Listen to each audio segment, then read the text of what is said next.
Bismillah, assalamualaikum warahmatullahi wabarakatuh.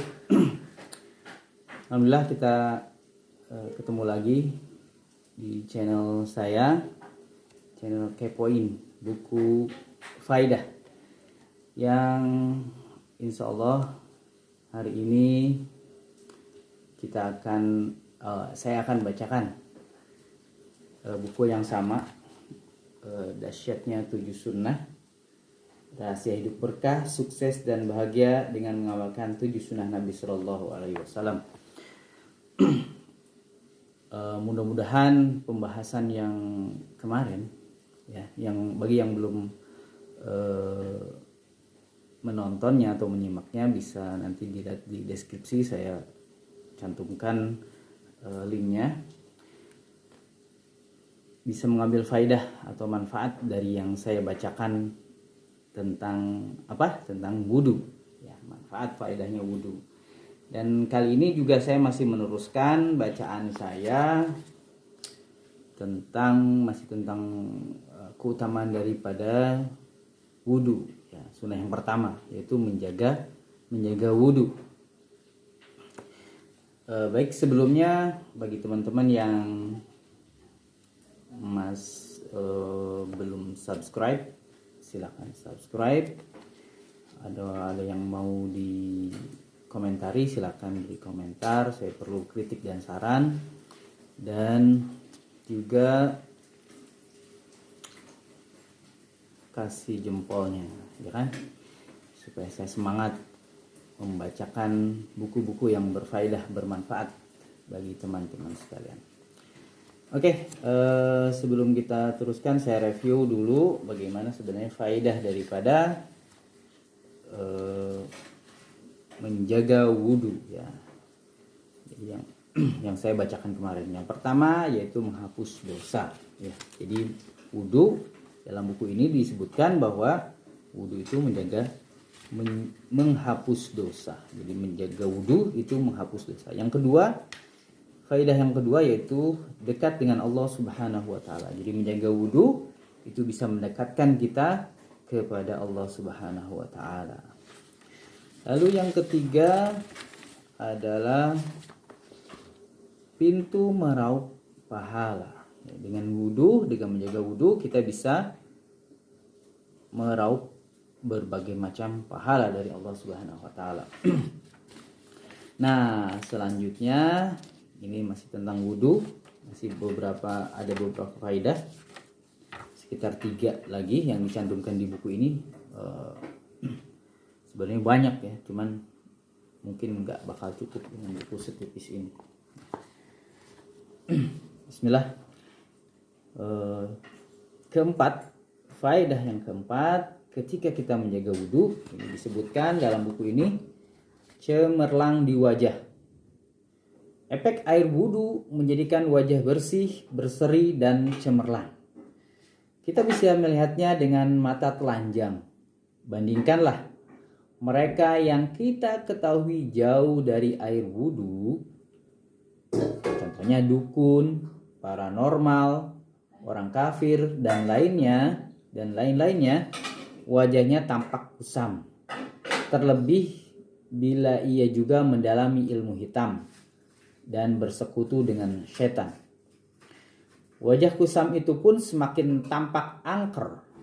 Sebaliknya, wajah-wajah yang sering terbasuh air wudu akan tampak bersih, cemerlang, dan sedap dipandang. Kendati secara fisik biasa saja, namun aura dan cahaya wudu menjadikan wajah itu bersinar teduh dan menyejukkan jiwa.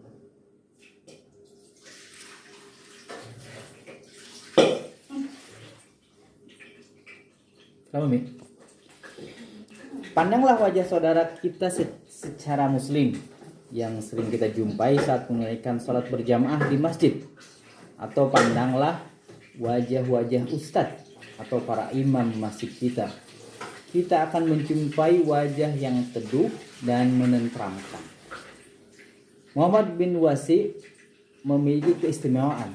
Salah seorang ulama berkata, "Dulu ketika aku lemah dalam beribadah, malas beribadah, aku pun menjumpai Muhammad bin Wasi al-Ashadi.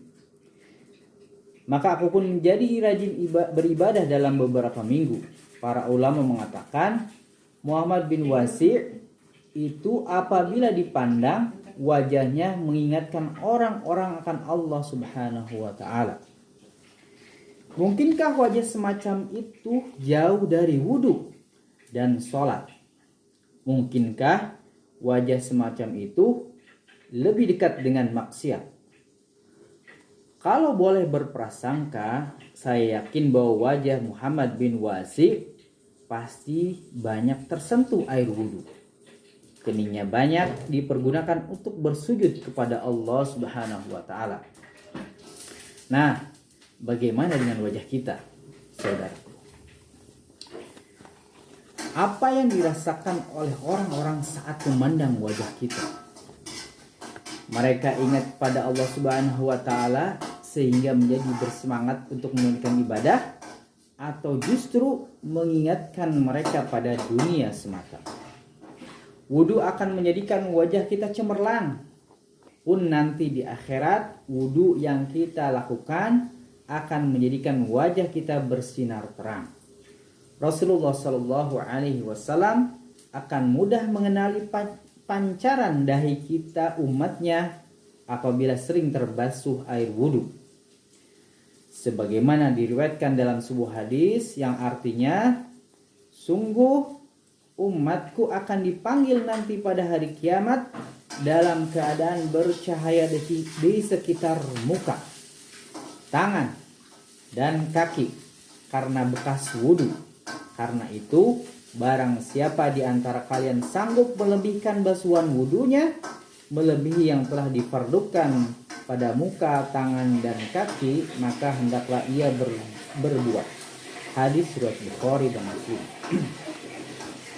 Dalam hadis yang lain, Abu Hurairah radhiyallahu anhu bercerita bahwa Rasulullah Shallallahu Alaihi Wasallam datang ke kubur dan mengucapkan, Assalamualaikum darul qaumin mu'minin wa insallahu bikum lahikun.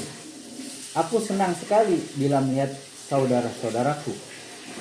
Para sahabat bertanya, bukankah kami ini saudaramu wahai Rasulullah? Beliau Shallallahu Alaihi Wasallam menjawab, yang artinya, kamu sekalian adalah sahabatku. Adapun saudara-saudara kita adalah orang-orang yang belum datang. Para sahabat bertanya, bagaimana engkau mengetahui umat yang belum datang dari umatmu, wahai Rasulullah? Beliau Shallallahu Alaihi Wasallam menjawab, yang artinya, bagaimana pendapatmu jika seandainya ada seseorang yang mempunyai seekor kuda putih cemerlang berada di tengah-tengah kuda hitam pekat? Apakah ia tidak mengetahui kudanya yang putih cemerlang itu? Para sahabat berkata, pasti mengetahui ya Rasulullah. Beliau Shallallahu Alaihi Wasallam bersabda, yang artinya, sesungguhnya saudara-saudara kita akan datang pada keadaan putih cemerlang karena wudu, dan aku membimbing mereka ke telaga Al-Kautsar. Hadis riwayat Muslim. Maaf, tadi ada yang masak.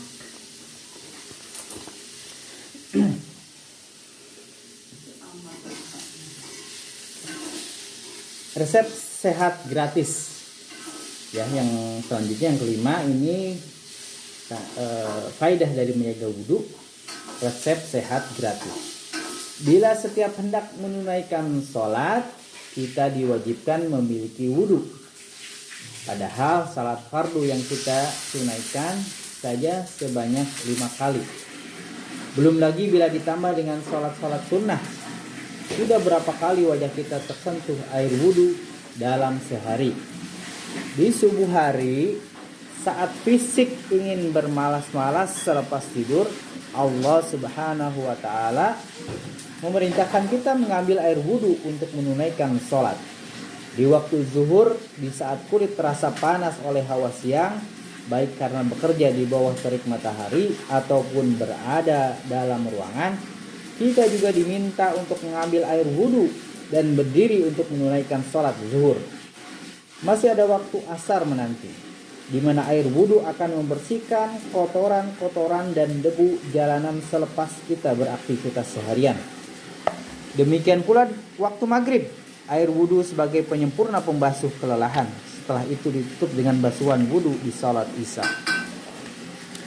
Bila selepas menunaikan salat isya kita hendak tidur, wajah kita pun sudah berada dalam kondisi bersih dan segar. Bila sebelumnya terbasuh air wudhu. Subhanallah, betapa indah Islam.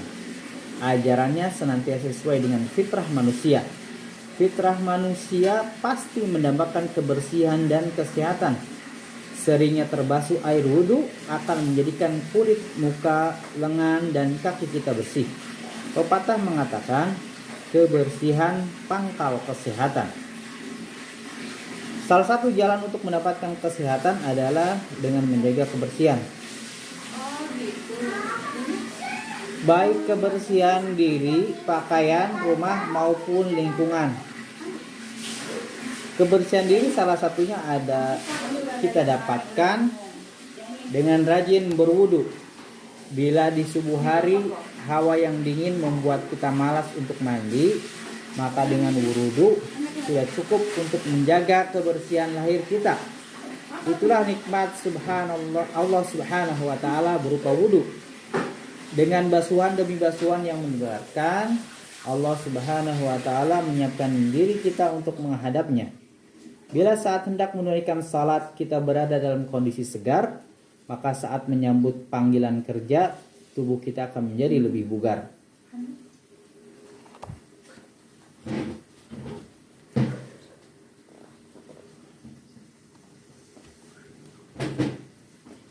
Saya ulangi ya, itulah nikmat Allah Subhanahu wa taala berupa wudu.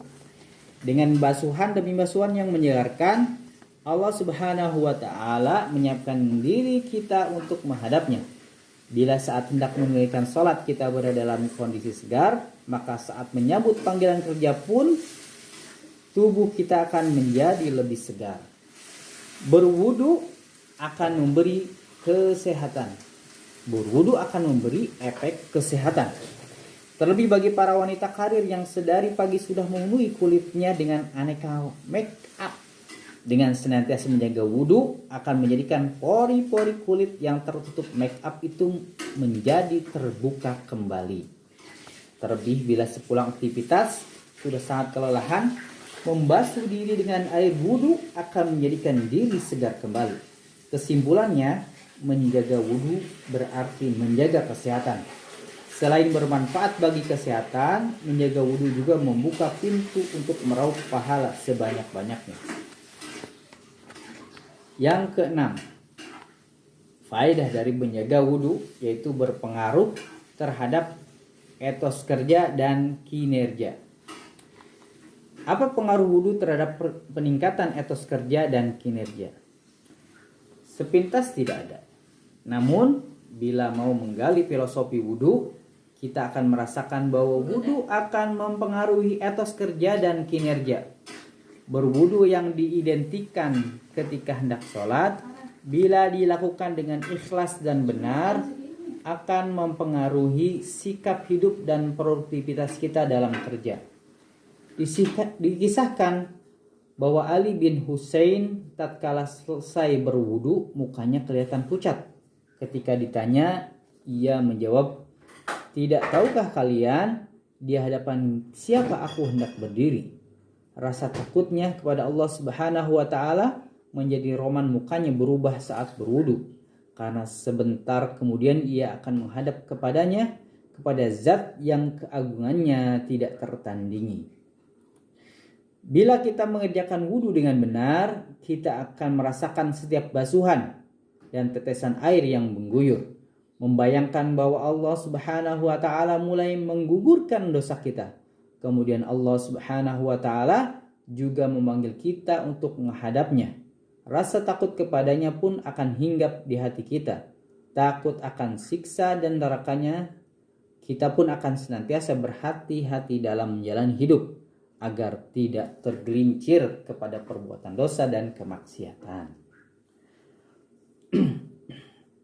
Saat berposisi sebagai pemimpin, mereka yang menjaga wudhu akan sangat berhati-hati agar tidak menyia-nyiakan hak para bawahan yang dipimpinnya, tidak berperilaku sewenang-wenang ataupun zolim. Saat berposisi sebagai karyawan atau pekerja, mereka yang menjaga wudhu tidak akan mudah berbuat licik. Baginya walaupun atasan tidak mengetahui, tapi Allah Subhanahu wa Ta'ala senantiasa mengawasi.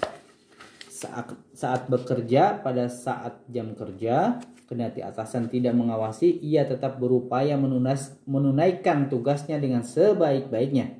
Baginya bekerja adalah ibadah yang tidak hanya dipertanggungjawabkan kepada manusia, tapi juga kepada Allah Subhanahu wa Ta'ala. Alhasil, mereka yang menjaga wudhu, etos kerjanya akan meningkat dan kinerjanya pun lebih berkualitas. Tidak berani melakukan korupsi, baik korupsi uang maupun korupsi waktu. Tidak berleha-leha saat jam kerja hanya karena atasan tidak mengawasi. Tidak berani berbuat curang atau licik karena ada pengawasan yang tanpa kenal lelah, tanpa mengantuk dan tidur, serta tanpa beristirahat, yakni pengawasan dari Allah Azza wa Jalla. Wallahu a'lam. Ringkasannya, manfaat dan keutamaan menjaga wudhu. Yang pertama, menghapus dosa. Yang kedua, menjadikan seorang hamba dekat dengan Allah Subhanahu wa Ta'ala. Yang ketiga, perisai yang mencegah diri untuk melakukan dosa. Yang keempat, mendapatkan doa malaikat. Bila dilakukan saat menanti dirinya salat berjamaah, malaikat berdoa, Allahumma gfir lahu, Allahumma gfirhamhu. Ya Allah, ampunilah dia, ya Allah, rahmatilah dia. Yang kelima, pintu meraup pahala sebanyak-banyaknya. Yang keenam, dibukakan 8 pintu surga dan bebas untuk memasukinya. Bila membaca doa setelahnya, yaitu Asyhadu an la ilaha illallah wahdahu la syarikalah wa asyhadu anna Muhammadan abduhu wa rasuluh. Aku bersaksi bahwa tidak ada Tuhan selain Allah Subhanahu wa Ta'ala, tidak ada sekutu baginya, dan aku bersaksi bahwa Muhammad adalah hamba dan utusannya. Yang ketujuh, menjadikan wajah bersih cemerlang di dunia dan bercahaya di akhirat. Yang kedelapan, membersihkan kotoran fisik dan menyehatkan. Yang kesembilan, mengusir kelelahan dan menumbuhkan semangat. Yang kesepuluh, menumbuhkan perasaan takut kepada Allah Subhanahu wa Ta'ala. Ke-11, membentuk pribadi muslim yang bertakwa. Demikian manfaat dan keutamaan dari menjaga wudhu ya. Nanti kita akan teruskan di sunnah yang kedua, yaitu sholat tahajud dan witir. Mudah-mudahan yang saya bacakan bermanfaat dan tentunya bisa kita laksanakan bersama-sama sebagai suatu ilmu ya, karena ilmu itu akan menjadi bermanfaat jika kita amalkan, dan akan menjadikan pahala jika kita amalkan. Semoga Allah memberikan keberkahan pada kita di hari-hari selama di dunia ini, dan sampai jumpa di video selanjutnya, yaitu tentang salat tahajud dan witir. Disimak terus ya channel saya ini, karena saya akan bacakan bukan hanya buku ini saja, tapi berbagai macam buku yang insyaallah akan sangat berfaedah bagi kehidupan kita di dunia dan di akhirat. Demikian, yang mau donasi ada di deskripsi, yang mau tambah-tambah koleksi bukunya juga ada di deskripsi. Bisa berdonasi, bisa memesannya di deskripsi. Jika bermanfaat, silakan share ke teman atau kerabat atau keluarga. Kita tutup dengan doa kifaratul majlis. Subhanakallahumma wa bihamdika asyhadu an la ilaha illa anta astaghfiruka wa atubu ilaik. Assalamualaikum warahmatullahi wabarakatuh.